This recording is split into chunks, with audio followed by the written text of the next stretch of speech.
At number 10, we have an abandoned hospital that Hitler stayed in. Check out Beatlitz Hallstatten Hospital in Berlin. Located 30 kilometers outside Berlin, the huge hospital has been used as a place to treat tuberculosis, as well as transforming into a military hospital in both the World Wars. In 1916, Adolf Hitler was admitted to the hospital after being wounded in the Battle of the Somme. Later in World War II, it was exclusively used to treat Nazis. Now, a lot of people have been nursed back to health here, which is pretty concerning if you think about it, because it's not a place that I'd really want to spend where Nazis regained their life. I don't know. They say that the walls absorb history. Well, there's some pretty intense history that could have been absorbed into these walls. The hospital is vast too, seriously huge. While it is abandoned, it has been used as a film set on a couple of occasions. For example, it was used in the 2012 movie The Pianist. Coming in at number 9, we have Denbigh Asylum. Denbigh Asylum is a former psychiatric institute in North Wales. Now, over 1,500 patients were lobotomised on the grounds between 1848 and 1995. Not only that, Welsh MP George Maitland Lloyd took his life in the asylum in 1949. Urban explorer and filmmaker Lee Riley shot an incredible piece of footage on a DJI Phantom 4 drone flying over the old abandoned building. It's kind of hauntingly beautiful. Lee also ventured inside and took some photos of the crumbling building. Talking about his urban exploration,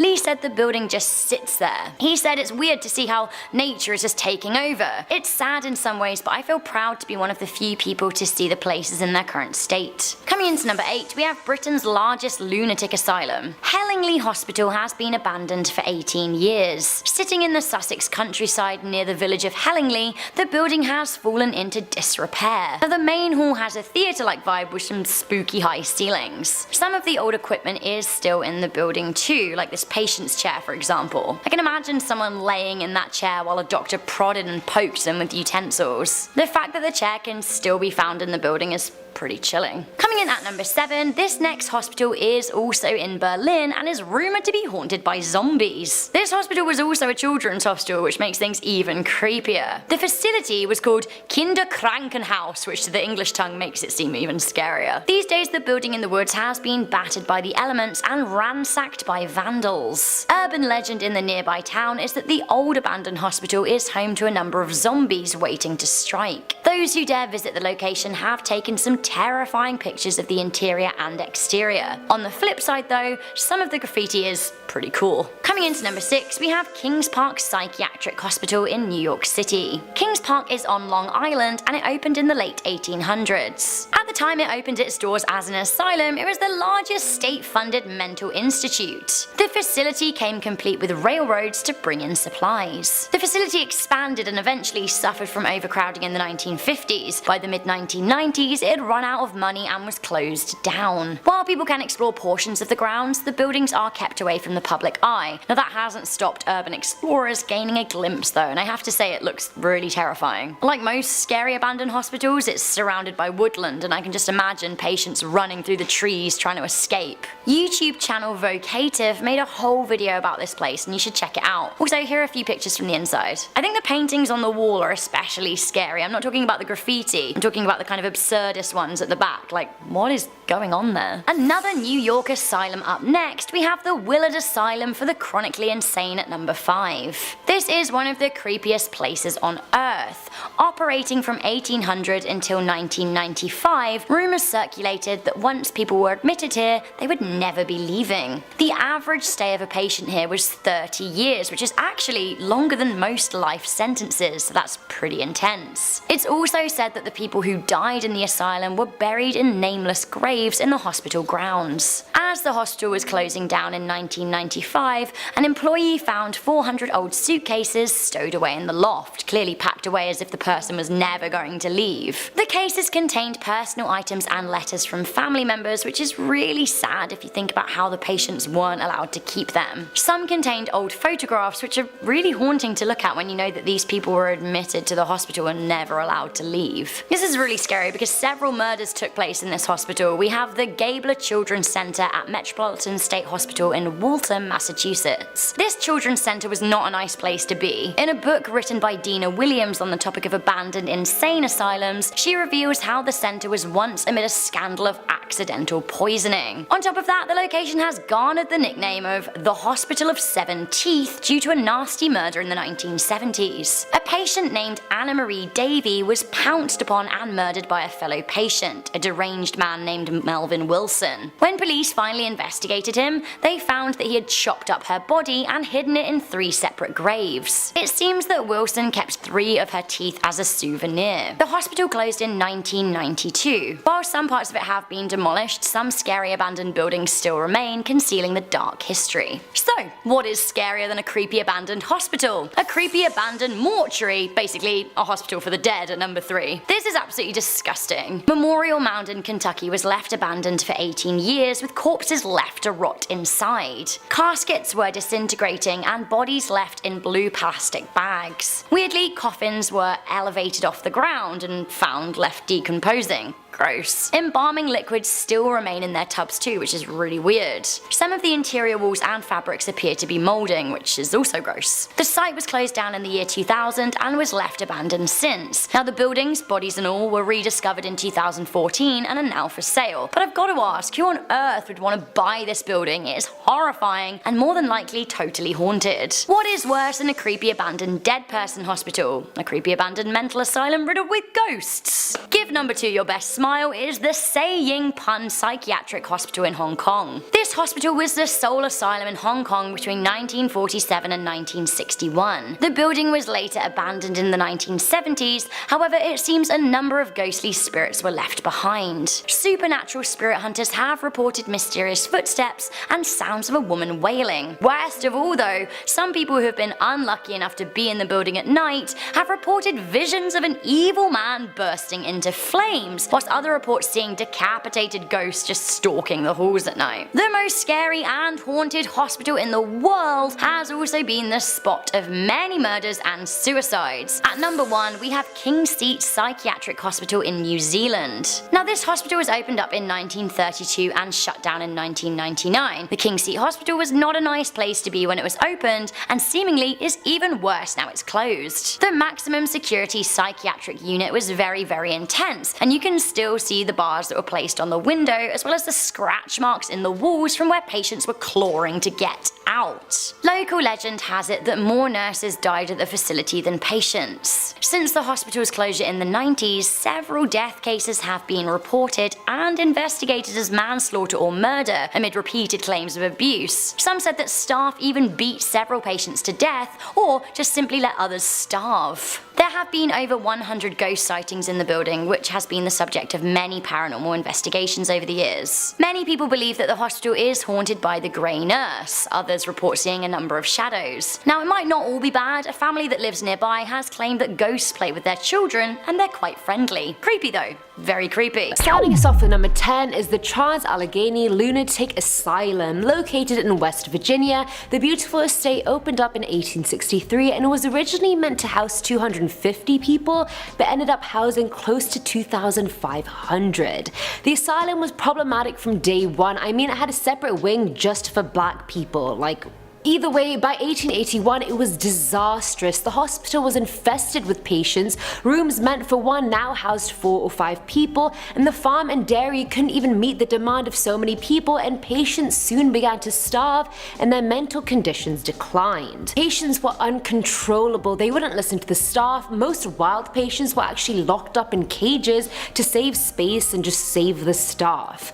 When investigating the hospital, a reporter found a body cooler open with a body inside. They found patients sleeping on the floor and freezing due to lack of heat. Sanitation was at an all-time low, and by the time the place closed, its cemetery had been expanded to 666 acres to make space for all the dying people. When visitors go there now, they can feel the rage, they can feel the bad energy in the air. The asylum was abandoned and nothing was removed from the inside, so it looks exactly as it did when all this was going on. Ripped wallpaper from the patients, visitors have even seen the wallpaper peeling off in front of their eyes. Screams and howls from different wings of the building, cages rattling like someone was taking their anger out on them. It was a lot. It is a lot. Coming in at number 9 is Old Changi Hospital. Now this one just legit looks like the set of the horror movie from my nightmares. Crumbling corridors, peeling wallpaper. The abandoned hospital located in Singapore was built way back in 1935. It was used for the British ARF, and when they withdrew 7 years later, the Japanese used it as a prison camp for British soldiers and anyone they deemed to be anti-Japanese. It's said the Japanese secret police had their base there and were known to be ruthless. Many prisoners were tortured tirelessly till they died. Some say they used to impale the severed heads of prisoners on stakes and put them out in public. It was bought in 2006 to be turned into a resort, but that fell through. Some say it was because of financial troubles, while others blame it on the hauntings. Visitors have heard screaming on the property and seen shadow people during the night and day. Some have even seen the apparitions of bloody soldiers walking through the hall, and the creepiest one for me by far is the ghost of a little boy that just sits and stares into the distance. A movie was shot in the hospital, and the cast and crew said they heard loud noises and voices and saw a floating woman with a black aura. Groups that go in there tend to have a member disappear, and when they reappear, they all tell the same story. They were following another member away from the group to a desolate part of the hospital when a figure would come and tell them they should never return. Upon exiting the hospital, that member would just disappear completely. I'm getting cringes, I'm getting goosebumps. At number 8 we have Beechworth Asylum. Located in Victoria, Beechworth was surrounded by 106 hectares of farmland, making it self-sufficient for one, but also extremely isolated for two. And it was very easy to get put into Beechworth. All it literally took was a signature from a doctor saying you were unstable, and in you went, my friend. If you went in there, chances are you stayed in there till you died. Only a third of the patients actually ended up getting out. Physicians who worked at the hospital always spoke about brutal treatments, very troubled patients, and no hope of escape for anyone. It opened in 1867, and during its 128 years of being open, around 9,000 patients died on the property. Treatments involved isolation cages, straitjackets, restraint chairs, lobotomies, and electroshock treatments. People who go there have seen the ghost of a young girl who tries to communicate with you in any and all means possible. They've seen the ghost of Nurse Matron Sharp in the halls as well. But the Gravilla wing, where the electroshock therapy took place, is especially creepy. Visitors report feeling icy cold in that area, and that a woman was pushed out of a window in that ward because another patient wanted her cigarettes. People have reported seeing her body on the ground where it fell all those years ago. Others have heard children laughing. One visitor's son was found talking to himself, and when asked who he was talking to, he said James, a little boy that lives at the asylum. Filling our number 7 slot is the Athens Lunatic Asylum. Contrary to popular belief, this one is located in Ohio, not Athens, Greece. It opened its doors in 1874 and housed violent criminals, children, war vets, etc., and performed lobotomies on the daily pretty much. It was known for lobotomies, and that is not a good look, my friend. A lot of employees were trained to do these kind of procedures, but a lot of them weren't. The asylum's first ever patient was a 12-year-old girl with epilepsy who was thought to be possessed by a demon. I'm so glad our mental health knowledge has developed this much that it doesn't happen anymore. Like, we can't have that. The asylum itself was beautiful, you know, it had gardens, livestock, a dairy. It was like a retirement home, not a hospital. All patient and staff information was kept strictly under wraps, and it stayed mysterious, like you can't even access any information about who was there unless you file paperwork with the state of Ohio. 1,930 people were buried on the property, but if you thought you could find out their identities that way, you're wrong. Each headstone is simply marked with a number and nothing else. Rumors of staff killing patients were rife because of that, and these rumors weren't helped by the fact that in 1978 a female patient disappeared only to be found dead in an abandoned ward ages later. Even till this day you can see the stain on the ground where her corpse was. I feel like I'm gonna be making this face after every story. Now at number 6 is Taunton State Hospital. This type of hospital was kind of like a self-contained city, and honestly the architecture was gorgeous. It looks like the estate of a very wealthy British man that wears a monocle. It was meant to give patients a chance at occupational therapies, let them have fresh air instead of isolating them in dark small rooms. Built in 1854, the psychiatric hospital has a very colourful history. They used to do frontal lobotomies often. In the 1870s they used to put patients in water tanks and then put them in extreme cold to try and shock them out of their ailment. Later on, electric shock therapy was used on thousands of patients. Jane Toppin, a sociopathic serial killer, was one of its most infamous patients. And if you don't know who Jane is, she confessed to killing at least 31 patients while working as a nurse. Fantastic. And it said staff at the hospital used to conduct satanic rituals in the basement. They used to take patients down there and they were never seen again. Most of the buildings closed down by 1978 and became a mental health facility for convicted juveniles, but 97% of staff said the conditions of the hospital put everyone at risk. They didn't go into what they meant by conditions. Did they mean the decrepitness of it all? Did they mean the hauntings? Staff later came out saying they always felt uneasy on the property, especially if they went near the basement. One was even driving back there at night and saw screaming patients in the windows that weren't there. Coming in at number 5 is Nocton Hall. Located in England, during World War I it was used as a home for wounded American officers, but by World War II it was a military hospital. By 1957 it was open to the general public and closed down around 48 years later. However, things were bad, but not when it was a hospital, when it was a home. It said the ghost of a young girl roams the hall and enjoys being in one bedroom in particular. Staff staying in that room used to get woken up at 4:30 AM every night by a young girl crying by their bed. She would say things like a devilish man had done this to her and other things like that. The story claims the ghost is a servant girl who became pregnant after being with the owner's son, and he then later murdered her. The apparition of a grey lady has also been seen around the hall, but God knows who the hell she is, but she's there. At number 4 is the Ararat Lunatic Asylum. Said to be Australia's most haunted building, this mental institution is the largest abandoned asylum on the continent. It opened its doors in 1867 and 100 people died yearly, whether they were staff, patients, or prisoners. Now you're probably like, what do you mean prisoners? Ararat used to house the most criminally insane, evil people in the country, and it was also a place for people suffering from mental illness. It used to house around 1,000 patients and 500 staff members, and in the 130 years that it was open, there were around 13,000 deaths. These days the asylum is used for ghost tours, and boy, oh boy, is this place haunted. Visitors have been known to faint unexpectedly, have waves of nausea and pain hit them out of nowhere, and methodical banging sounds can be heard everywhere, and it's most likely the sounds of patients hitting their heads against walls. I mean the dead patients. But the J ward is where it gets bad. The J ward housed the asylum's most infamous patients like Bill Wallace. Bill shot his friend over a cigarette and then was declared insane. He died there after being held there for 67 years. Another one was Gary Webb, who mutilated himself 70 times and would say nothing but shout, "Get out." When guests go into J ward, they feel like they're being shoved and bitten. The sound of ticking clocks, the desperate shrieking, the shouts of someone saying "get out." It's literally an invite to hell. Get out? Boy, you do not need to tell me twice. You don't even have to tell me once. You won't even find me in there. Filling our number 3 slot is Penhurst State School and Hospital. Previously known as the Eastern Pennsylvania State Institution for the Feeble-Minded and Epileptic. What a mouthful. The hospital opened its doors in 1908 and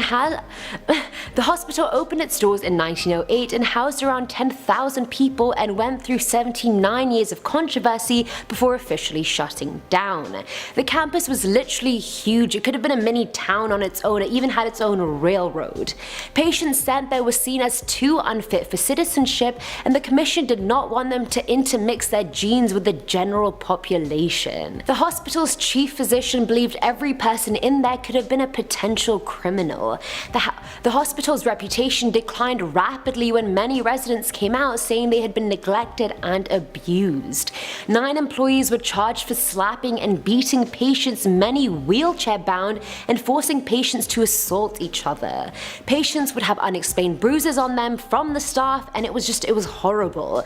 Nowadays, many of the buildings have been torn down, but paranormal activity is rife. Voices, footsteps, screams, abrupt temperature changes, wheelchairs moving on their own, items thrown out of nowhere. It's like the building and the spirits are just working together to show you how bad they used to have it. Audio recordings have picked up on voices saying things like "go away" and "I'll kill you" and "why won't you leave?" Need I say more? I don't think I need to. Now at number 2 is Coon Memorial Hospital. This has to be one of Mississippi's most haunted buildings for sure. The hospital was open for well over a century before being closed down in 1989. When it initially opened, it was for the smallpox outbreak, but later tended to Civil War soldiers, and then later the yellow fever outbreak. Well, we have a lot of outbreaks as a species, don't we? The hospital itself is a maze of rooms and walls. Some are knocked down, most are spray painted, it's just a whole mess. And despite being abandoned pretty much right after it closed, many paranormal teams have been inside and have seen shadow figures climbing up the walls. Yes, up the walls, and not just floating around the hallways, up the walls. Their cameras captured disembodied voices saying "oh my god" and the voice of a little girl saying "want to come play with me?" Why do dead kids always want to play? I don't want to play with you, like leave me alone. The worst discovery happened in 2015 where a group of ghost hunters ventured into the hospital to check it out. You know, adrenaline junkies, I don't know, I don't get it. Now they ended up finding the murdered body of a missing woman near the entrance, but her blood trails indicated she had come from inside. Her body had been dragged from the 2nd floor in the middle of the hospital to a grassy area outside. Most of her blood was found on the steps. I just need a minute to comprehend this. And finally, at number 1 is Gonjiam Hospital. Located in South Korea, it's said to be one of the most haunted buildings in the country. I mean, CNN even called it the freakiest place in the world. The hospital was randomly and abruptly closed in the 1990s, and people only really found out why ages afterwards. They weren't making money, the conditions were beyond unsanitary, there was no proper sewage disposal, and worst of all, a lot of the doctors themselves were mentally ill, and the patients were murderous. All in all, it's just not a good mix. The story goes that patients and staff alike would randomly die without cause and would later be found at their desks or in their beds. It said a doctor on the staff was mentally ill and he was the one killing everyone inside.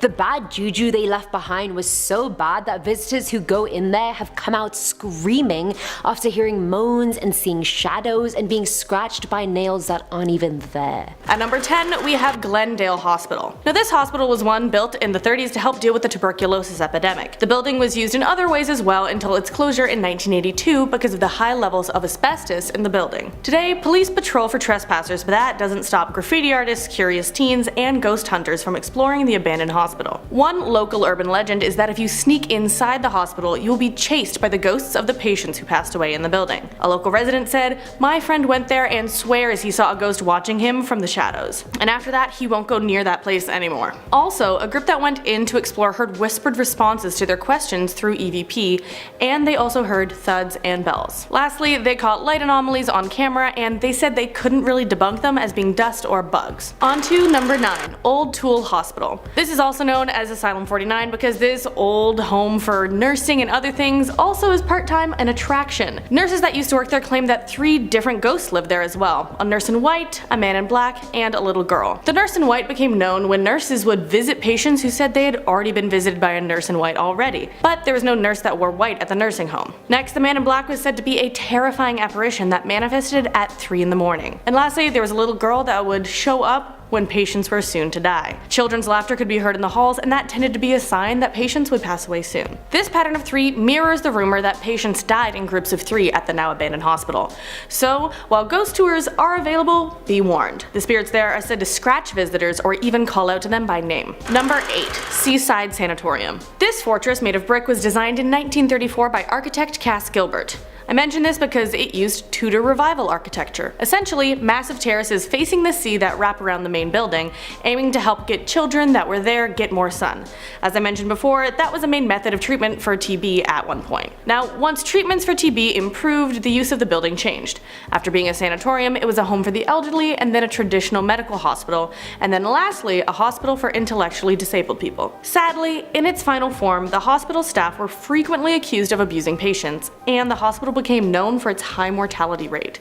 It closed in 1996. Now, the abandoned hospital is home to persistent rumors of paranormal activity. Teams that have investigated have caught different EVPs of children's laughter or spirit orb photographs. Some claim to see objects moving of their own accord or swing sets that appear to be in use when no one's on them. On to number 7, the McRaven House. So this one was built way back in 1797 in Mississippi, and the McRaven House has been called a time capsule of the South. There were expansions to the house in 1836 and 1849, but each addition left the initial construction untouched. So this house makes our list because it was a Confederate field hospital during the Civil War, and several residents passed away within the home. The former owner of the residence, John Bob, was murdered just outside the premises, but the most active spirit that haunts the house is said to be Mary Elizabeth Howard. She was originally the lady of the house. She died in 1836 shortly after giving birth in one of the upstairs bedrooms. Her presence is rumored to be behind a bedside lamp in her old room turning on and off, unexpectedly and just any time. Number 6, Rock Haven Sanitarium. This sanitarium opened in the 1920s and was one of the first to try kinder alternatives to the treatments that were given at the time. It was a woman's only asylum during a time when men could plead a woman's insanity during a divorce with little to no evidence. Obviously, a lot of people were sent to different asylums that were using much worse treatments, but those two reasons made this asylum very ahead of its time. So Rock Haven was bought by the city of Glendale in 2008, but it is essentially abandoned. Those who guard or take care of the property have reported unusual encounters though. They say they have seen lights switching on, clocks changing time, figures passing in front of windows, disembodied voices, knocking on the walls, and items appearing out of nowhere. The biggest item that has appeared out of nowhere is, amazingly, a piano. Before then, it was only seen in vintage photographs, but then there. One local historian gives tours of the property every once in a while, and he says that the hauntings are borderline pleasant. Must have been because it was a nicer asylum. Haunted though, nonetheless. On to number 5, St. Ignatius Hospital. The St. Ignatius Hospital operated from 1893 to 1964. It was a private hospital that struggled financially until it closed down. It was sold in 1968 and used as an assisted living facility. It was officially shut down and abandoned in 2000. Today, it is said that the ghosts of the former patients have reclaimed the halls of the hospital. One of the main ghosts is believed to be F.E. Martin, the hospital's first fatality. He unfortunately died after being crushed between 2 railroad cars. People who dare to visit have reported hearing strange growls and being attacked by unseen hands. At number 4, Central State Psychiatric Hospital. So this hospital originally opened in 1842 as Georgia State Lunatic, Idiot, and Epileptic Asylum. It was the first public psychiatric hospital in Georgia. A century after it opened, it swelled to 200 buildings across 2,000 acres. At its peak, it housed up to 13,000 patients. The treatments of the time are appalling. Lobotomies, electroshock therapy, straitjackets, and even children being confined to cages were methods used at the hospital. With the large numbers it housed and the mass graves nearby, it is no wonder that people have had paranormal experiences there. People report voices or strange sightings close to the graves where over 25,000 people are buried. The sightings are typically said to be simple visual anomalies, but golfers from nearby have also reported hearing screams from within the abandoned buildings. Additionally, passerby have felt strange as they come near the buildings with feelings they can't really explain. Number 3, Fairfield Hills State Hospital.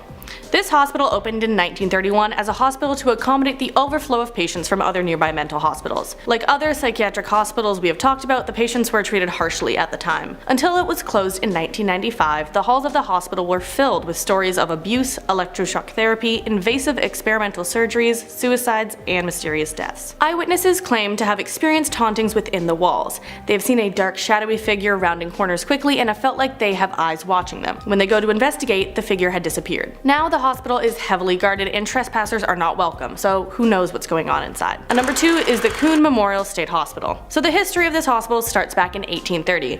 It was the Vicksburg, Mississippi hospital treating patients mainly diagnosed with smallpox. The hospital also served the wounded during the Civil War. It officially closed its doors in 1989, and although the new owners boarded up the property in the early 90s, trespassers quickly made their way into the buildings. Paranormal investigation groups have reported seeing full body apparitions and shadow figures roaming the building. They say you feel the presence of the past patients of the building as well. Many visitors also say they have heard the usual bangs, bumps, and footsteps commonly heard in spirited destinations. It is also known far and wide as a hotspot for paranormal activity, with groups that investigate apparitions and EVPs recorded there. While one group of ghost hunters were exploring the abandoned Coon Memorial State Hospital, they found the body of a missing woman. Lastly, number 1, Oklahoma Tuberculosis Sanatorium.